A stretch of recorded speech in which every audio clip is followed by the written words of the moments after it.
here at the Old Cow Pie Motor Speedway, just outside of Broadview, Montana, in Yellowstone County. Again, thanks to everybody who makes this thing happen. Thanks to Jason and Gayla Robinette, all of the volunteers, the Ultra4 USA staff, the AOE crew, media, safety, USAC, racers, fans, all of our marketing partners, and teaming up with Yellowstone Off-Road Racing has been absolutely amazing, and we are about to give away some hardware from Laser Nut wrapped by 360 Wraps.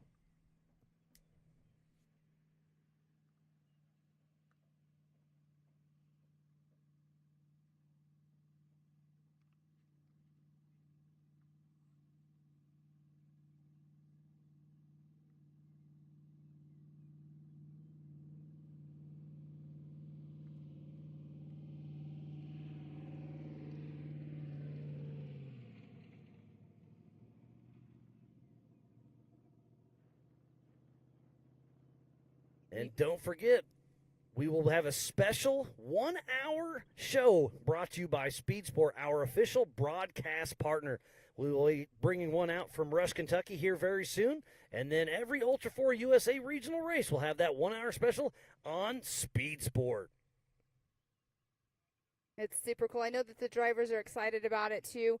It's awesome to have that coming into Ultra4 USA. We're also doing it at Mid-America Outdoors as well for our side-by-side championship series. So it's super cool to have Speed Sport on here doing post-produced shows for all of our drivers and everybody at home that will get to start watching them live.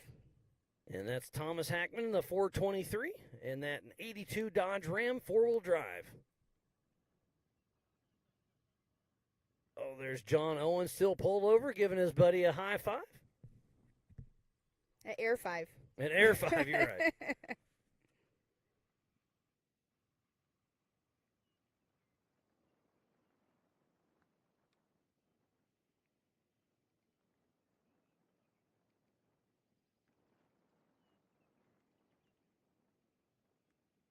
What a beautiful day it has been. What a beautiful week it has been here. We've been out here all week setting up course, setting up the vendor village. Speaking about that, we have Amsoil here on site. We have the Mid-America Outdoor and Ultra4 USA merchandise trailer. Go check out Angel, Bailey, and Carly and the whole crew's over there. Laura's been cutting some checks. Over $56,000 of cash prize will be given out at this race. Wow, that's amazing. That's got to be exciting for our drivers as well. But there we have Mick Henson going over the Yukon launch. Still trucking along. I keep saying it. I keep saying it all the time, but that is my favorite, one of my favorite cars out here, just because it's such an old truck, and he's just out here racing it, having fun. He did it also. He raced it in a hill climb. I can't remember which race we were at, but he did a hill climb in it as well. That was at BMR at Disney, and he raced with the Southern Rock Racing Series and won their stock class. And then won at Rush, Kentucky this year, and it looks like he's going to get a top 5 here at the Big Sky 200. So Mick Henson putting that Toyota through the paces. Is that DAO 22RE? Because the stock class, you have to have a stock engine. You can obviously hot rod it up, but it has to be the factory style engine. Factory transmission, unlimited transfer case. Mechanical steering, whatever kind of suspension it came through from the factory. A 35-inch DOT tire. So let's go over that. So DOT tire is what you drive on your Jeep, on your toy hauler. It's a DOT. It's street legal. Mm-hmm. Well, on this next race, there'll be race tires. They're stickies, and they're so it's just going to show some of these rocks. They don't have to check up for them. Those tires can really take a lot more abuse than the DOT tires. Exactly, and the beefiness of it, and there's so many different tire manufacturers out there. It's so fun to, at these races, see the people with the different tires, talking about, oh no, my tire's better, this or that, and it sometimes comes down to tire brand. But there we have Mick Henson right now getting that checkered flag, and his tailgate's down there. Once again, I remember last year at Disney for the Legends of the Fall, his tailgate flopped open like that, so we'll see if he's gonna get a little bit better of a latch on there. I was going to say, isn't it like aerodynamics and you go faster with your tailgate down when you see people driving down the freeway? I think Mythbusters said that was a lie. I'm just kidding. There's another your competitor.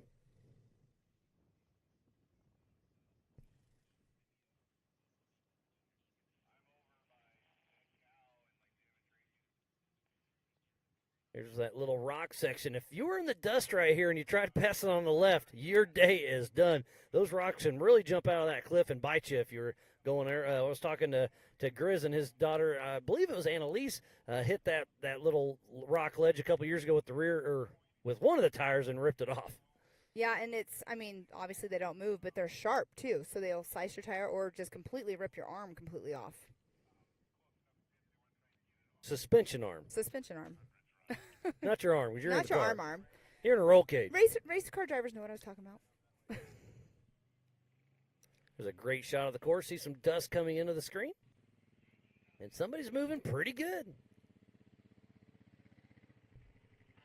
We have not seen Troy Digby again unless he came through while I was off comms here. I missed it. It looks like that's Daniel Wright, the number 3, with Randy Wright riding shotgun.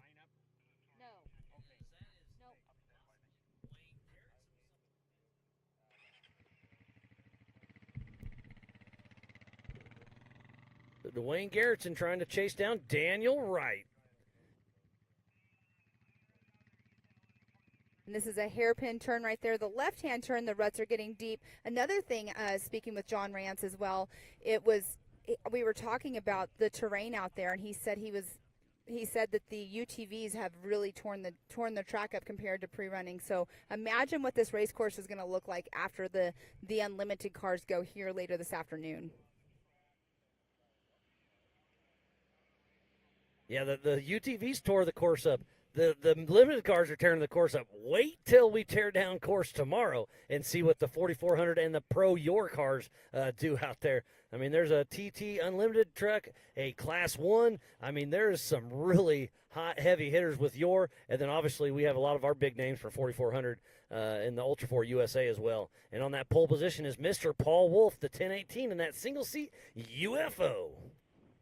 And being out front is definitely going to be a very good thing for him today because of the dust cloud, because we were thinking too that probably by lap 2 is when they'll start getting into lap traffic possibly. So we shall see how right everybody is, because everybody has their assumptions, right? So, and there goes Dwayne Garrettson. He's currently running in 3rd position for the 4500 Yukon Gear and Axle Modified class unofficially. And so we shall see when he comes through if it sticks. There's the McDonald's still pushing strong. But yeah, if Dwayne Garrettson can keep it going, that'd be extremely impressive, because he had that oil leak issue earlier on and was able to figure that out and keep on rocking. And he's made a couple passes in just the last 5 minutes. And he does have the second fastest lap of the day as well at a 1 hour 51 second lap, right behind John Matthews at a 1 hour 10 second lap. So second fastest lap of the day is pretty awesome. Yeah, Dwayne Garrettson was the Ultra4 East Championship 2 times. He's been a national champion as well. He's won multiple races, as well as he won King of the Hammers this year. He's won Rush this year, so Dwayne Garrettson is on a roll. He had that issue earlier, but if he can land that 3rd position, he's looking good for national points and East and West. And you could see right before he started getting into that lighter powdery sandy wash right there, you could see that he was hitting some terrain because the car was bouncing around a little bit. It's really cool to see how the cars work and how rough the race course is. Watching the camera view, that really shows you how rough it is out on race course. Yeah, these cars are really soaking it up. Obviously, that 4500 car has 2 shocks per corner. There's that car that got clipped earlier in the back. Still trucking along. But still moving. Getting ready to go over that Brannick bump. And that is Thomas Hackman.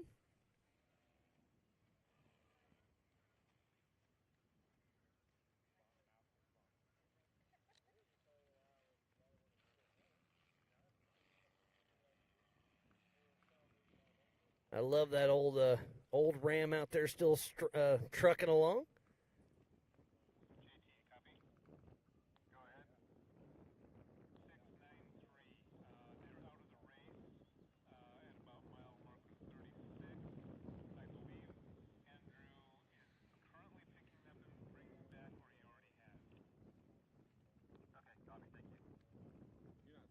Something new to the 2023 season, that everybody that's registered with Ultra4 USA will receive a Air Evac Life Team free of charge from the AOE program. Something new we have stepped up and done this year, so that's a huge thing from the Robinettes and American Outdoor Events for all of our Ultra4 USA drivers. Because at the end of the day, without the racers, we wouldn't be racing. So we want to keep them safe and everybody safe at that fact. Exactly. And, you know, we have to give a huge shout out to our amazing production crew out here. Our camera guys, they get out here, you know, 2 hours before we even start going racing to get their cameras set up, get to their locations. They're standing out there all day long in the sun, getting amazing shots for us. So a huge shout out to all of our camera guys out there. Yeah, they're out in the middle of nowhere. They, you know, sometimes they have shade. They take their own snacks and water, but they put through the paces to bring you guys the best racing action we could do. Saw the checkered flag fly.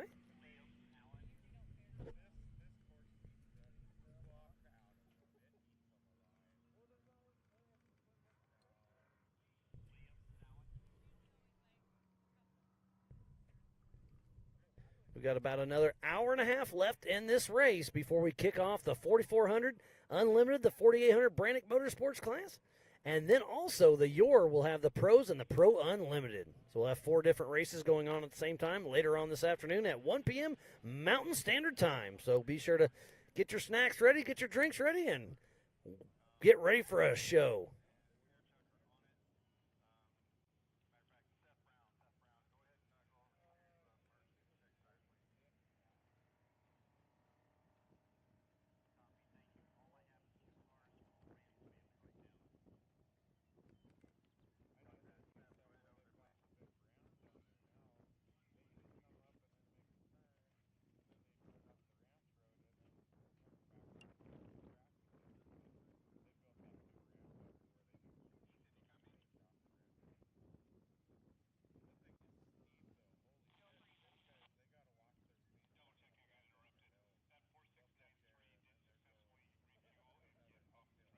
And Miles, you can feel the temperatures heating up. The sun is out. The breeze is still going, but it is definitely getting warmer. Hopefully all of our drivers that are going to be out on the race course later on this afternoon are all hydrated. And Albert Contreras moving at a great pace. And we have the checkered flag flying right now. And I'm not sure what that number is of the car.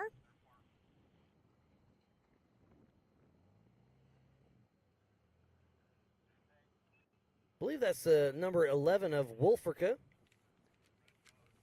from Electric City, Washington.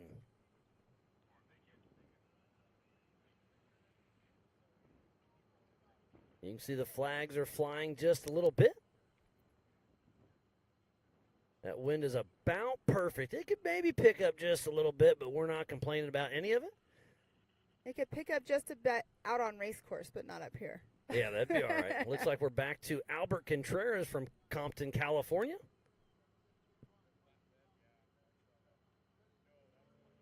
There is Troy Digby. He's a little off pace once again. So tough break for him, but he's still moving. Troy Digby and Bob Humanchek pushing through. Getting ready to roll over the Brannick bump.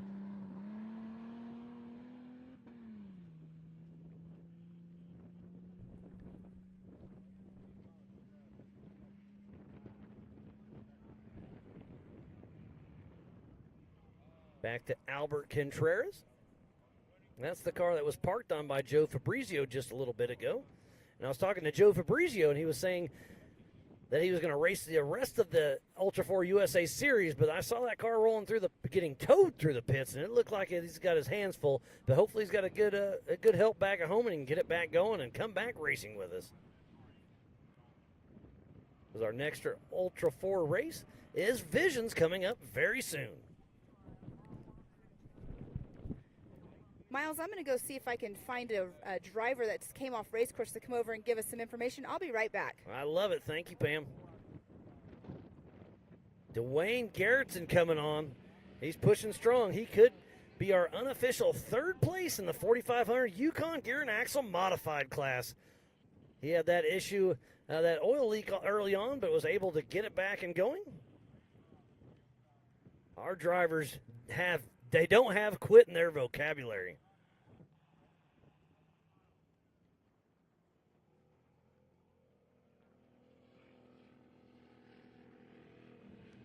Dwayne Garrett's and the Ricky Bobby of Ultra4 coming in hot.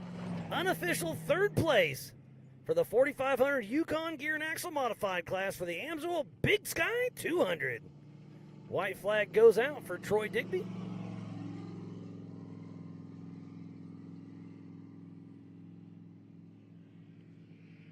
There's Daniel Wright and Randy Wright hitting the Yukon launch.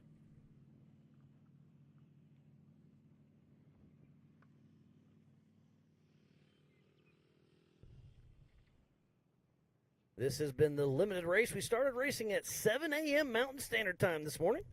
We still got about another hour before we shut down the start-finish for this race, and then at 1 p.m. we'll kick off the 4400 Unlimited, the 4800 Brannick Motorsports Legends class, and the Yellowstone Off-Road Pro and Pro Unlimited cars.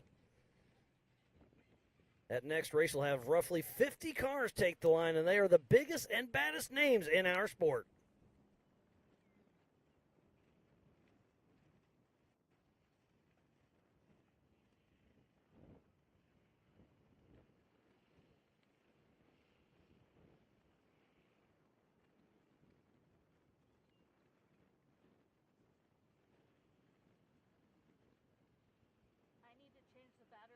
So got another special guest. Pam was out there and wrangled up one of our drivers, and not just a driver, but unofficial first place in the 4500 Yukon Gear and Axle Modified class, John Matthews. How's it going, buddy?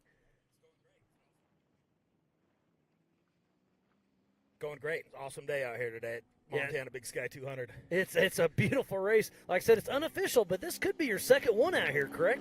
Yeah, we went out here 2 years ago against Johnny Grounds, too. Yeah, it's a great show. You showed up early, you've done your homework, and you had your son in the car. That's one of my favorite things about Ultra4 is doing the family affair out there. You're driving, you have your son in there, just having fun, right? Right. Yeah, it's a blast having family involved and having him co-drive with me, and I think I've talked to you about it, but we've got a new car under construction right now, and once that one's done, it'll probably end up being my two younger boys racing this car. You're not going to give them the new car? Hell no. No, it's great to see. And I don't remember which race it was, but he had to skip one of the races because he had something to do, like graduate high school or something, right? Right. I think it was 2 years ago when we were out here. He was graduating this weekend, and okay, it was 2 years ago. I skipped it to come win and had somebody else in the co-dog seat. Yeah, that's great to see. So now he's graduated. He's riding shotgun with you. And you invited me over, what was it? I guess it was Thursday night? And you did it. Yeah, you did it Wednesday night. We had a shrimp boil over there. It had a great little gathering, and it was a lot of fun. So thanks for having us over, and just had the whole camaraderie over there. A bunch of drivers swung by and having fun, and it's just that's what we're here for. Just have fun. We always try to have a good time. We you know me. We always bring the party with us. Yeah, you like to have a good time off course and on course. Heck yeah. So what's your next race you're going to race with us at? You know, I'm not completely sure yet. You going to try for Visions? I don't think I can pull that one off. Okay. It's only in a few weeks, so I get that completely, but you're not giving up on us yet, huh? We're trying to wrap up the new car, and I run my own business, so it's only possible to take so much time away from the shop, and we're definitely going to be at Havasu, and between then and now, I don't know what else we're going to do. All right, but yeah, the Legends of the Fall in Lake Havasu is going to be absolutely insane. Obviously, Ultra4USA will be racing there, F1 boat racing, the Rodeo, National Music Act, Nitro Circus. Yeah, we're going to go for the whole week. It sounds like a good party. It's going to be a week-long affair out there, and then throw in Lake Havasu into the mix. I mean, you can't have a bad time there. Heck yeah. Yeah, it's going to be a great time.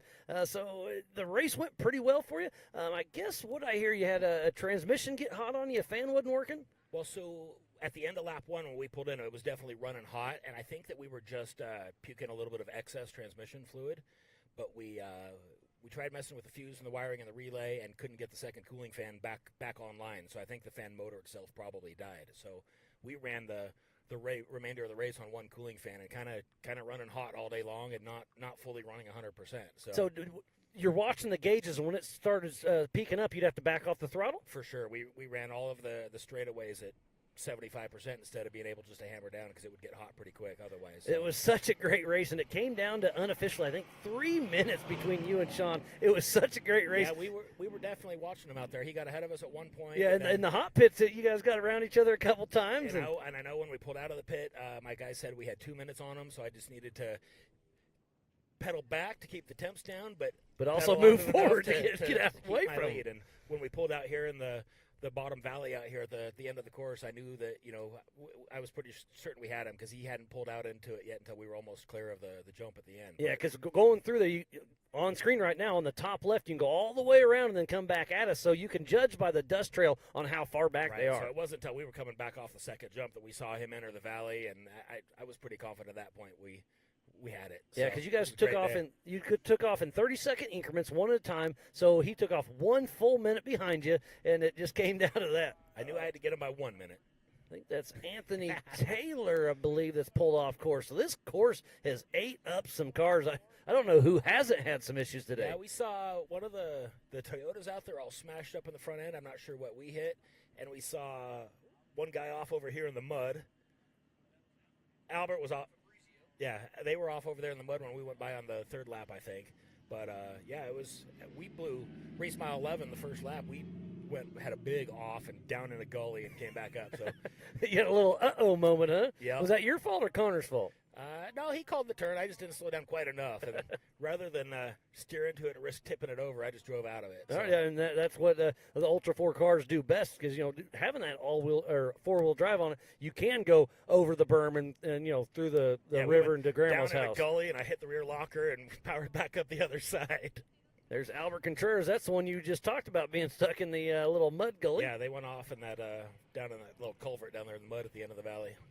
Did you see when Fabrizio was parked on him? So Contreras was stuck in the mud, and then Fabrizio blew the same corner and ran way up on him and was literally parked on top of him. Now, by the time I got there, they were next to each other, and the recovery guys were all there and flagging us to slow down and stuff.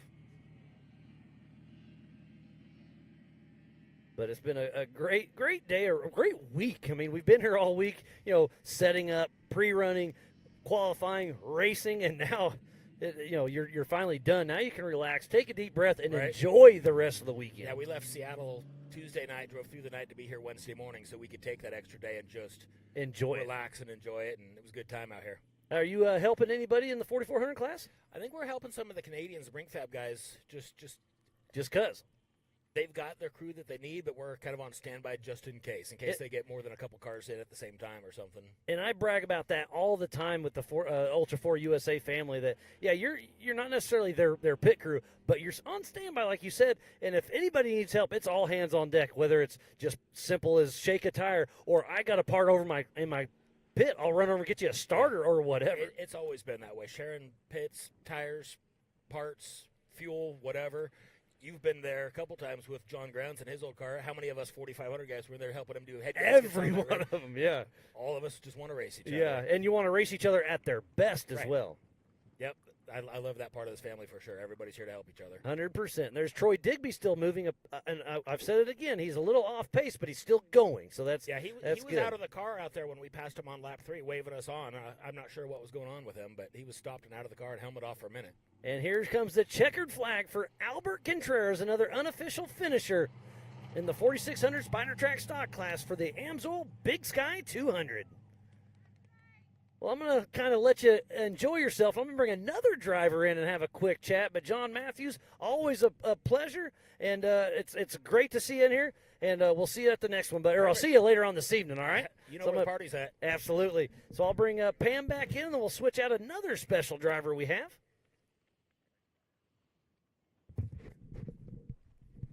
It's always awesome, Miles, to have these drivers come in. I know they just came off race course. They're trying to pump the water in them and rehydrate. But we're going to switch you out now, and I get to have a conversation with our next guest. But we're rounding out our day, almost done with the first race of the day. It's been awesome so far. It's been a lot of fun, but I'm going to go take a quick break and hear what Sean has to say. Well, and a lot of people have came in over there, so, hey, go chit-chat with them.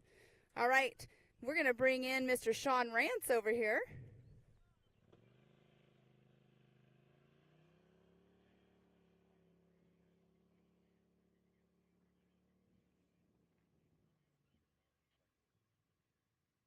All right, Sean Rance, welcome to the Amsoil booth. How are you? I'm great. It was a great race. It was a great race. You and John, you guys were playing leapfrog pretty much all morning long. It was great. He let me by one time, and then he outran me one time, and it was just back and forth. It's the kind of racing we really like. It pretty much came down to every time you guys came in and you guys both would go into the booth, you guys it was like a race. And I know that you had Ryan Miller in your pits helping you guys out, and we saw when you guys were fueling, every time he was going back to get a fuel jug, he was looking back to see where John was at. It was pretty awesome to watch because we were watching it all here on the live show. Yeah, Ryan and Bailey are here for the 4400, and so they helped us during this race, and we're going to do them pits for them during the race. That's the friendship part. We've been friends for a long time. And that's what we love. That's what we love about. I know there's other 4400 racers that have been helping out this morning with other people's pits, and so it's really cool to see that because we are really one big happy family is what I always say. But you had some issues out there on course that ended up putting you behind, putting you in that second position because you guys, like we said, you were within seconds of knowing who was going to win this race. But give us a little rundown of what was going on with your car. Well, it ran great for the first 2 laps, and then halfway through the 3rd lap, I think the alternator regulator's going out, and it would get voltage and lose voltage, and it didn't want to run at 10 volts, and then it would come back, and we thought, well, we're not giving up. We're just going to keep running it until it quits, and it didn't quit. and sad enough, the rest of them didn't have a good day. Right. You know, so there's always pluses and minuses. My plus is their minus, and, Right. And we just hang in there until the end. We never give up. Well, coming down to that last lap, you knew how close between you and John, how close it was coming down to that last lap, but you had to turn off everything. You had to turn off all of your comms and everything, so you didn't even have your radio able to communicate to your pit. Right, we turned off the helmet pumper so it got hot and dusty, and turned everything off we could, and the headlights, so we were not real friendly to people when we were coming upon them, but we had to do what we could, and I have to give a kudos to the York group, because we did pass a few of the bugs and a few of the trucks, and we didn't even really have to honk. They're great people, and I pulled over to let Matthews by, but yeah, it's a great place. Yeah, it's awesome to see the courtesy of the drivers. We did see, some of our drivers as well do the same thing, because if you know that you're not in the running and you have somebody on you that's obviously caught up to you, you want to pull over because you don't want to be that person that holds up somebody's race and possibly, make them lose by a few seconds. And like I said earlier, when Miles and I were on here too, we were going through drivers meeting stuff, and Grizz with Yor was saying, if you're in a canyon, just be nice, because when you get out of it, you're going to have room to pass. Yeah, I heard there was a little bit of bumping going on out there. I didn't see it or do any of it, but they were just great people. It's a great place and a great event, and I hope we get to come back. Yeah, me too. I've never been up here. Did you race here last time we were here? Okay. This is our first time in Montana for this type of race. It was pretty cool. What do you think about the terrain out here? Oh, the terrain, it's great. We like a lot of rocks, and there's not a lot of rocks out here, but it's the washes and the tight turns, and there's such big berms out there after everybody running all day. It's great. So let's get back to that, what you just said about the berms. Did you pre-run the other day? I did. Okay, so what do you think about the course? Because I was talking earlier to John Rance, and I was saying how, the terrain, and he said the UTVs really tore the course up. They did. And I'm sure some of the stuff today did it as well. Mm-hmm. But the berms they're just huge. Mm-hmm. Yeah.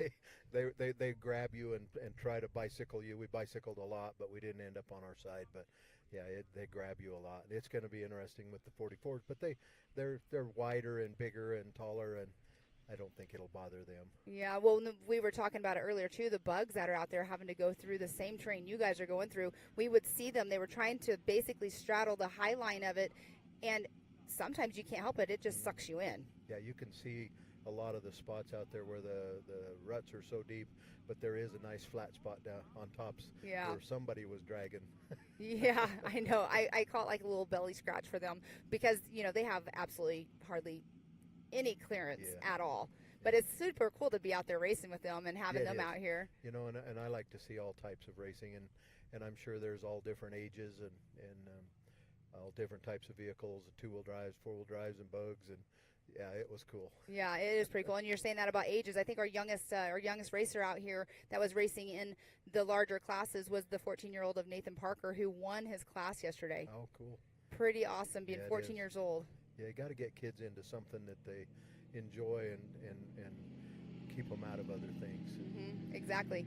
And I love your your Bronco and John's Bronco. I love how you guys have the same paint scheme on it and everything. And you have the newer version. And your year, is it a 67? 62? Well, they made that little Bronco from 66 to 77. Okay. So it can be anywhere in there because it's all handmade. Gotcha. custom made. And then, so it's called the first gen Bronco, and then this is the 6th gen. We just we're Ford people. I'm a Ford person too, Oh. so Everybody- I actually have an 88 Bronco 2 at home. Oh, my son Kevin has a 78 Okay. Bronco. Yeah.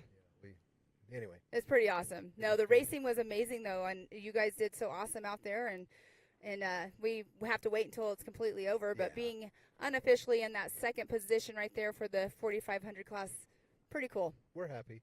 You know, it's been a long year. We didn't do good at KOH. We had a lot of issues and didn't finish this. We've done every KOH for EMC they've had, and we finished without this one.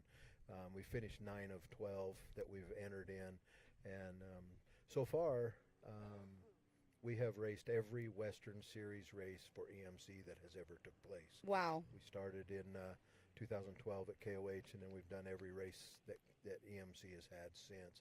We've done a lot of the East Coast too, but not every one. But the West, we've done every one they've ever put on. That's pretty awesome. I knew that I thought I had heard something about that, but that is super cool to have you up here telling us and everybody that watches our racing, and now everybody knows, and super awesome. It's just fun. You know, my kids are here now. They're doing it. And at Visions, we'll have 3.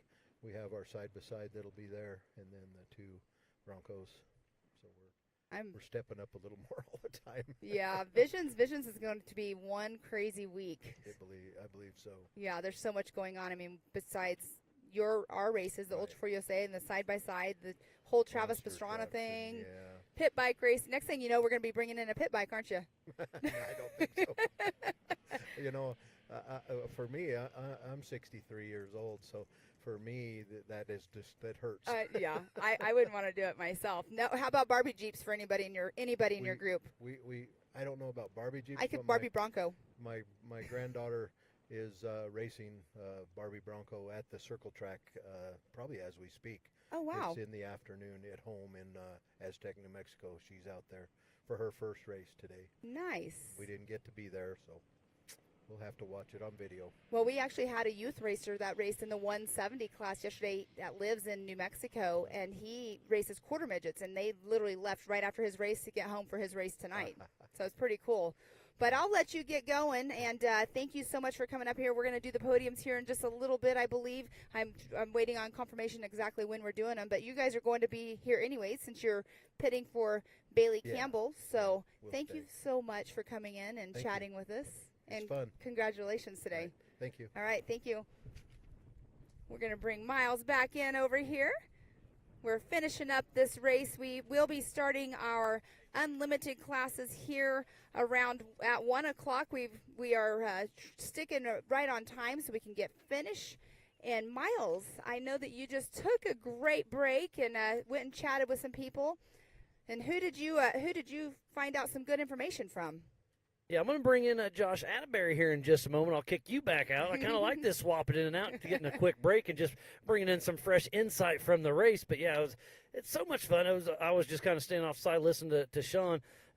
It was such a fun race between him and John, and I love on course, they are competitors, but they're also friends. So I heard him say, I saw him, I pulled over, let him around, and then in the pits, vice versa. Right. You know, they want to beat each other, but they also don't want to, cost them each other any time or anything. So I just love the camaraderie of the Ultra4USA family. Right, exactly. I love it too, and it's super awesome to have, our finishers that are coming in right now, coming over here and talking to us, right as they're coming off the race course, getting the information from them and everything. But Josh Atterbury, I see that you have him coming, so you just tell me when you're ready to have him come on. But right now, we've had the drone following this guy for quite a while. I've been looking as I was with Sean. I'm not sure exactly what the car number is of this. I believe it's a Jeep. And so, Miles, do you know exactly who that one is? I can't I quite do see not. who it That's is. one of the Cherokees from Yellowstone Off-Road Racing. Could be Keaton Porter. Is a good guess.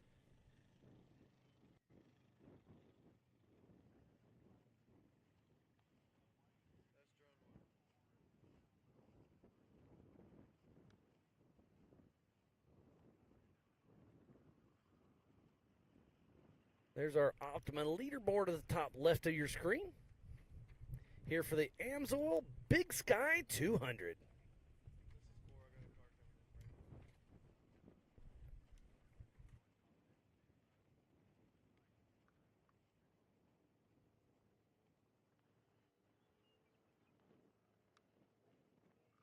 All right, Pam. Well, I think I'm going to kick you out of the booth real quick and bring in Josh Atterbury.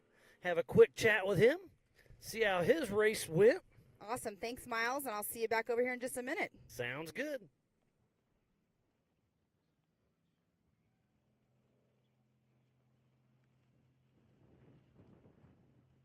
All right, well, in here in the Amsoil broadcast booth, I've got Josh Atterbury. We saw you out on course. Let's get out of the way. What happened, buddy? Well, it looks like we just ran out of fuel.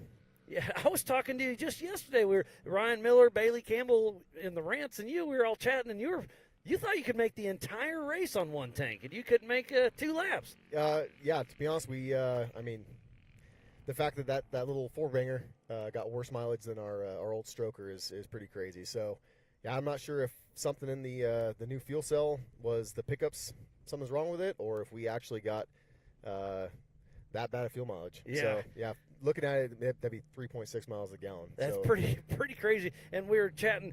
You don't have a whole lot of seat time because you built it for Hammers, but had issues early on. Didn't race it there much. So it's still a new car to you. It's a beautiful car, by the way. I love that thing. Oh, thank you. So you still have a little learning, and that's what we were talking. I told you, but buddy, I'm bummed for you. But you're like, it's part of racing, which we all know. But you're going to live and learn from this one. Yes, yeah, it's the new car blues, unfortunately. Yeah. But yeah, we'll figure out what happened there, and yeah, like you said, live and learn, and we'll be faster at the next one for sure. And you and Brandon are both full-time firefighters, correct? We are. Yes. I love that. You work all day and then you get all night. So I used to work for AAA, and we had a goofy schedule similar to yours. We had 3 on, 2 off, 4 on, 5 off, and I think you guys do every other day and then get like a 4-day off or something. No, so we our department does a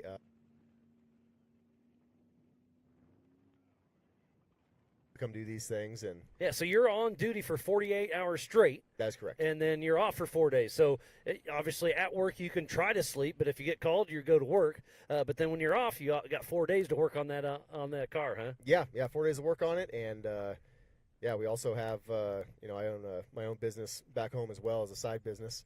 What do So you do it's, portable toilets and septic. Oh, okay. So yeah, We have a few of those around here. Yes, we do. Yeah, it keeps me busy. Yeah, well, that's good. And it keeps the money coming in for the race car because we all know those aren't cheap. Not at all. Not at all. And I was chatting with you yesterday in the pits about the Ford performance.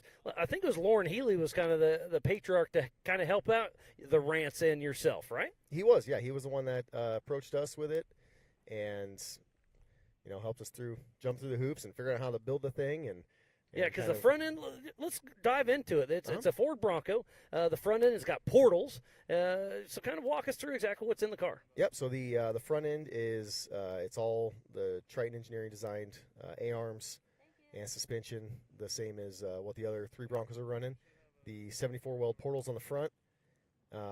We went with a Midnight Metalworks, just like a Dan 300 transfer case, and a 14 bolt standard rear end out back that we had ballistic shave and some hubs so we could run the same 6 on 5.5 trophy truck bolt pattern. to Nice. match the Okay. front.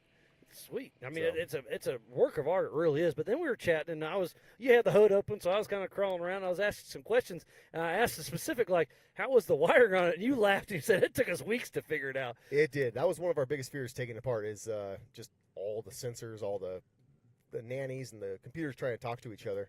So yeah, once we got it stripped and put it back together, We just started plugging stuff in, and we got it to fire up, which we were stoked about because we weren't sure that was even going to work. And fired right up, and as soon as you put it in drive, it shut off. And we He fought got that excited for a minute. For a minute. And so we fought through that, and we started dragging the old transfer case and the old axles and just started plugging stuff into the harness because all the harness is still in the car. And we found that one of the ABS sensor plugged in, and that got us going.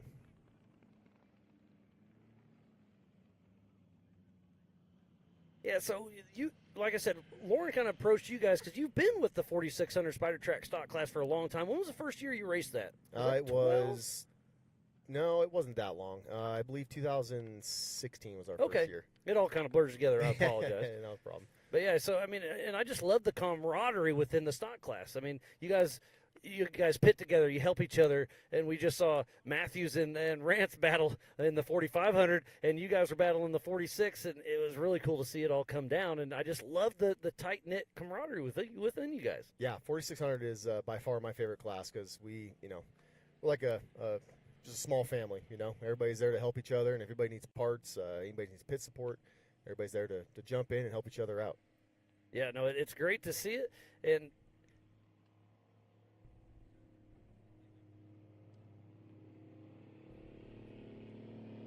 checkered flag is out once again for another Yellowstone off-road racer, number 46.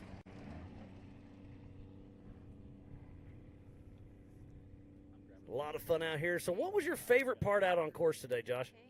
The second part of the course, the high speed stuff was a lot of fun. It was really great to open that Bronco up and see what it'd do. Yeah, and it did. I mean, you guys were hauling. I'm going to guess 75? We hit, I think, 86 or 88 on some of the That's straights. pretty impressive in a stock car. It was moving. So what's your guess on a Horschel or a Wolf or a Campbell? How fast do you think they're going to get? I'm going to say $110, right? I'd say $110 pretty easy. Which is pretty incredible because you do have the room, but then you have to shut her down for those G-outs. Yeah, there's some good G-outs out there, and then at the end of those long straightaways is some pretty tight corners through gates and stuff like that. So you have to check up and make sure you're watching what you're doing. Yeah, it was a lot of fun to watch you guys out there racing. Again, Josh Atterbury with the 4600 Spider Track stock class. Thanks for hopping in the Amsoil broadcast booth with me. We have another special little segment we have with Mick Henson, one of your buddies in the stock class. So it's going to be cool to see. We got a really cool little feature with him. Again, part of the 4600 Spider Track stock class is a lot of fun to watch, and we have a great spot with Mick Henson. So let's check it out. Thanks again, Josh Atterbury. All right, thanks, Miles.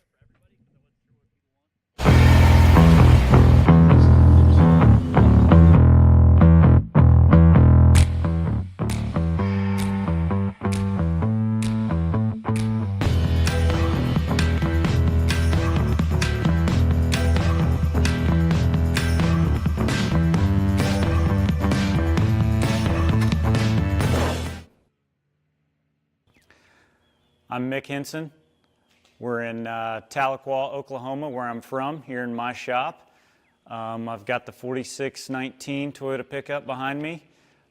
This is where all the magic happens for this truck. Also in this shop, I work on Toyotas for a living. I build anything from your regular overlander, lift wheels, tires, to full-blown daily driver rock crawlers. So here in this shop, we've got CNC plasma table. We make all the parts for the 4619 truck, and I make a lot of updated Toyota parts that I sell online and just about everywhere. We do all types of fabrication, bumpers, sliders, roll cage, anything you could need fabricated for a Toyota. As a kid, I was always outdoors, and I was always attracted into off-roading. I knew when it came time to get my first vehicle that I wanted a truck, four-wheel drive, something that I could go fishing or go to the lake or anything like that. At 15, 16, I always was into wheels, bikes, skateboards, scooters, anything with wheels, dirt bikes, I always was on it.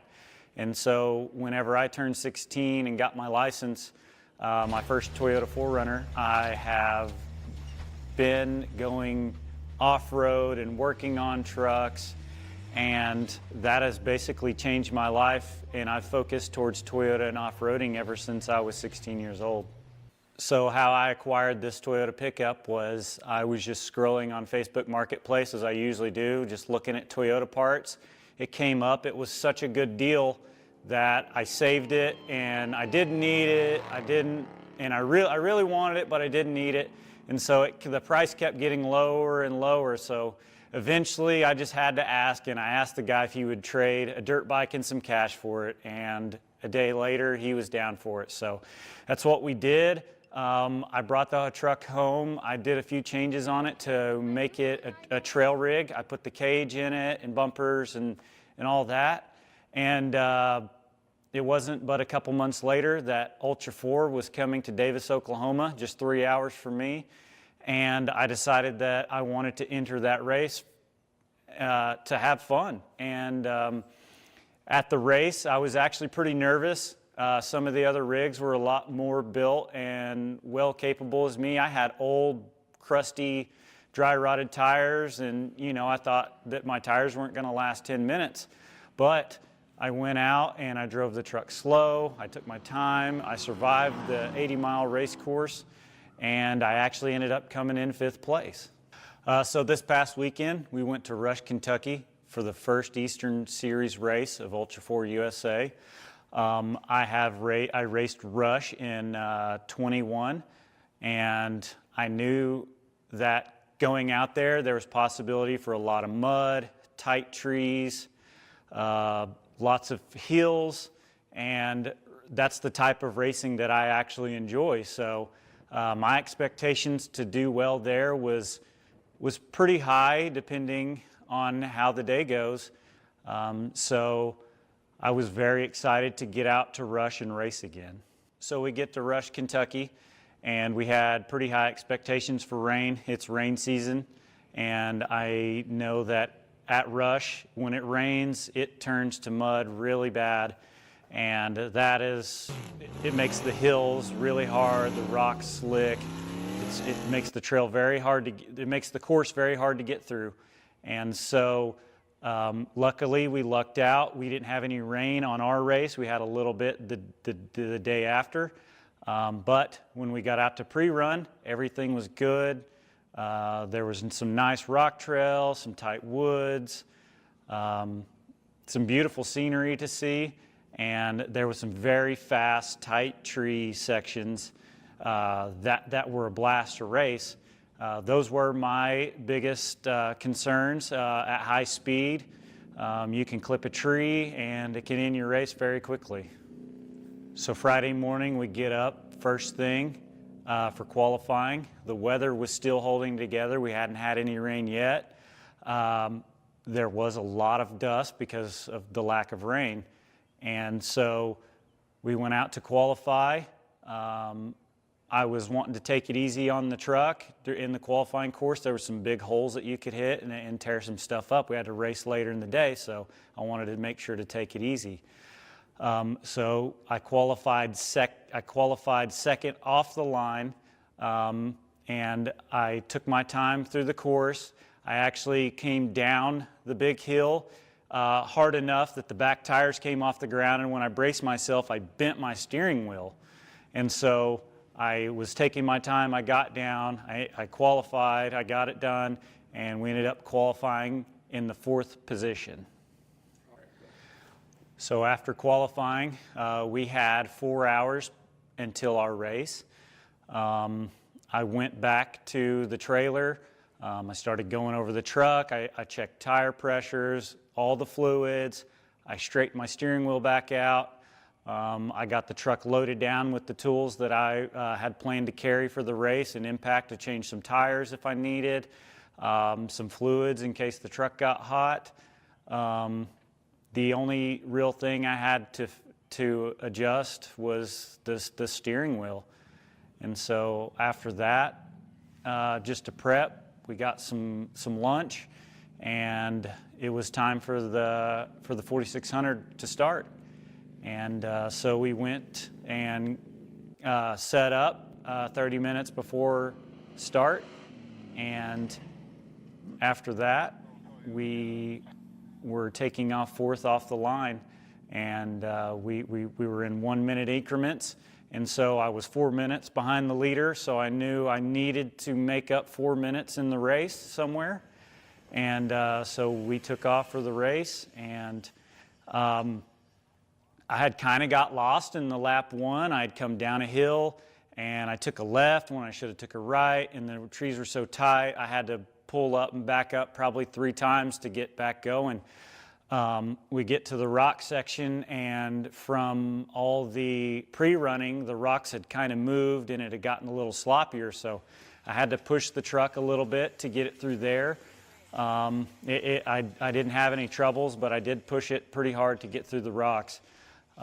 It was nice. The course was a little more burned in from the pre-running, so we keep going, and I'm just chasing and chasing, and every time I come around a corner, I can just see a little bit of dust from the people from the 3 guys in front of me.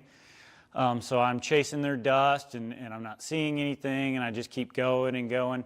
And there's a ginormous hill that you come off of to go up, probably the hardest hill of the race, and at the bottom, I seen the 3rd place qualifier pulled over changing a tire, so I'd got around him and just kept pushing, and we had went ahead and come around and finished our first lap, and we had got around 1 person in the first lap. So in my head, I thought if I can do 1 person a lap, I can easily be in first place and possibly win this thing. So the next lap, I'm pushing a little bit harder. I'm more familiar with the course.